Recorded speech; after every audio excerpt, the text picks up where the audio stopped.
Hi everybody, Miss Tiffany here with another art idea for you to do or try at home. And today's art uses acrylic paint. It uses some loose parts that I've been collecting throughout my time at home here. And it uses a printing technique. Printing or stamping is something fun for even 2- and 3-year-olds to do. They don't have to be super advanced as far as their skill level. I am using acrylic paint though, so if you are with younger kids, stick with washable stuff. That'll totally work too.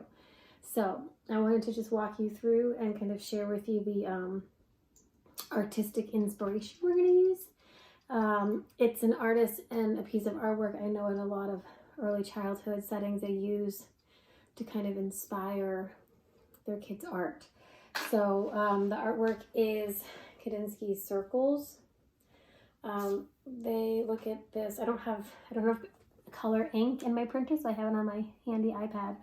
Hopefully you can see it okay, but they've used this in our birth to 3 side with 2-year-olds, and then we've used it all the way through up to 4, almost 5-year-olds. It's a great way to introduce concentric circles, color, shape, composition, all those kind of artistic terms that we like to use in our art lessons. And how we're going to create it today is through printing, using some recycled bottle caps. So what I've gathered for this is paint, brushes. You could either brush onto the caps or stamp onto the paper, or whatever palette you're using, I should say, for your paint. I don't have any big pieces of cardboard, so I have the smaller piece, so I'm going to use the brushes, I think, instead. But especially with younger kids with fine motor skills aren't quite as developed, stamping the caps right into the paint would probably be easier. And then there's a few options as far as your canvas. So we do have some of these thin canvases you can get from like Michael's at home. I don't want to use that on this. I'd rather save these. So what I did instead was took a piece of cardboard, actually we did have, and I just painted it with white acrylic paint. So it serves the same purpose as a white canvas. It's eco-friendly in recycling the cardboard. My son already used this for a project for his kindergarten class that he was done with, so I'm repurposing it twice now. So we have this, and then if you or your child, depending on their age, then just wanted to make sections on the canvas, they don't have to be perfectly straight. If you're feeling like you like straight lines better, feel free to use a ruler. I'm feeling like not so much right now, so I just free drew some lines on. And then the cool thing you can do with your kids is if you've collected these bottle caps, you could go through and talk about the size of the bottle caps, because putting them in order by size is what will help this be successful. So I'm just going to order mine from largest to smallest, just by kind of stacking them up. If you wanted to measure them and be a little bit more precise, you could do that using a ruler. But yeah, feel free to find 1, 2, 3, 4, 5, 6.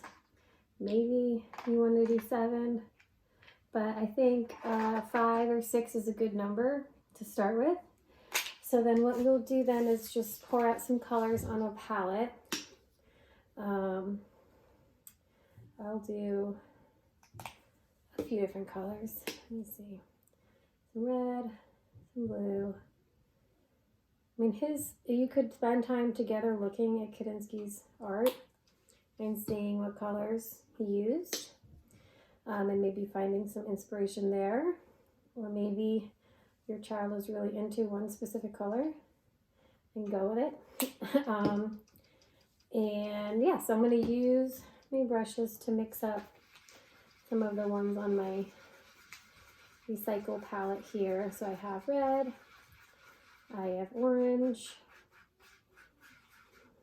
I have green. Here, I'll use the bigger one. Again, it doesn't have to be perfect. You can have your kids help you with this. Again, if you're using acrylic paint, just make sure to put something down on whatever surface, unless you're okay with it getting potentially painted on. So let me move this out of the way. I'm gonna move my lids over, my paint over, and move my palette over. Okay, so then what you can do is work your way either from biggest to smallest or from smallest to biggest. I would probably recommend starting small and then going outward so they can really kind of see and try to make sure that their bigger circle is covering the smaller circle. And then feel free to experiment with using this side versus the other side. Obviously, if you're layering on top, you may not see, but that's something that your kiddos can kind of explore as they go through it. Painty hands will probably result from this, but that's okay. Just really rub them hard, as I tell my kids at school, and the paint will come off eventually. So then stamp it down, and you'll have your first kind of circle on there. Some circles might be more narrow, some circles might be thicker. I'm going to switch colors now and do a green circle depending on the bottle cap. Again, this is all just kind of exploring with your kids to see what works for them or what doesn't work. That's what art kind of is about sometimes. So those circles are almost the same size. Totally fine. It's all good. And then we'll just keep adding the bigger ones as we go. So again, you might need to take some time to collect the caps. However, I'm finding at home they actually collect pretty quickly. I leave a Tupperware with soapy water next to my sink, so as I'm finishing things, I can just kind of throw them in there, and at the end of the week, I kind of wash them, and then we're good to go. All right, so there's our third circle. Let's move on to the next one. I'm going to do yellow this time.